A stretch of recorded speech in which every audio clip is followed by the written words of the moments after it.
Halo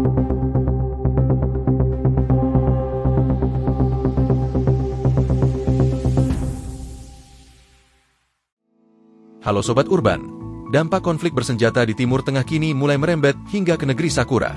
Menghadapi lonjakan biaya hidup dan krisis energi global, pemerintah Jepang mengambil langkah drastis dengan mengucurkan anggaran darurat dalam jumlah yang fantastis.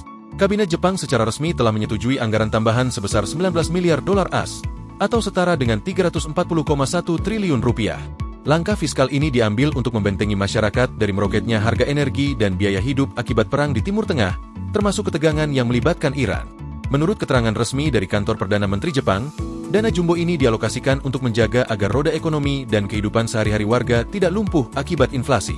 Dari total anggaran tersebut, porsi terbesar yakni sekitar 279,3 triliun rupiah disiapkan khusus sebagai dana darurat demi mengantisipasi dampak ekonomi lanjutan dari geopolitik Timur Tengah. Selain itu, sekitar 57 triliun rupiah dialokasikan untuk menyuntik kembali cadangan bantuan tagihan listrik dan gas rumah tangga, terutama demi menghadapi musim panas tahun ini. Pemerintah Jepang juga menyalurkan hibah sebesar 100 miliar yen ke pemerintah daerah untuk meringankan beban masyarakat pengguna gas LPG. Guna membiayai paket bantuan ini, pemerintah Jepang berencana menerbitkan obligasi penutup defisit.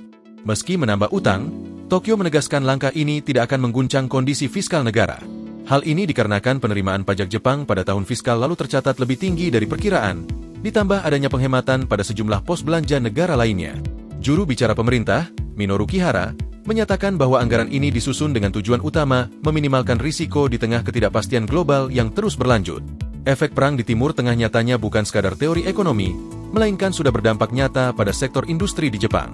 Sebagai contoh, produsen makanan ringan terkemuka, Calbee, terpaksa mengubah kemasan 14 lini produk keripik kentangnya menjadi warna abu-abu polos. Perubahan drastis dari warna kemasan ikonik yang biasanya kuning oranye ini terjadi akibat kelangkaan bahan baku tinta cetak, yang rantai pasokannya globalnya terganggu oleh konflik di kawasan tersebut.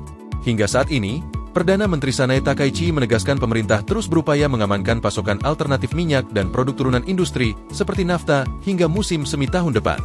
Walau Bank Sentral Jepang telah menaikkan proyeksi inflasi dan memangkas target pertumbuhan ekonomi nasional, stimulus ratusan triliun rupiah ini diharapkan mampu menjadi bantalan kuat bagi masyarakat Jepang dalam menghadapi badai ekonomi global. Bagaimana pendapat Anda mengenai langkah cepat pemerintah Jepang ini? Tulis pendapat Anda di kolom komentar. Terima kasih dan sampai jumpa di video berikutnya.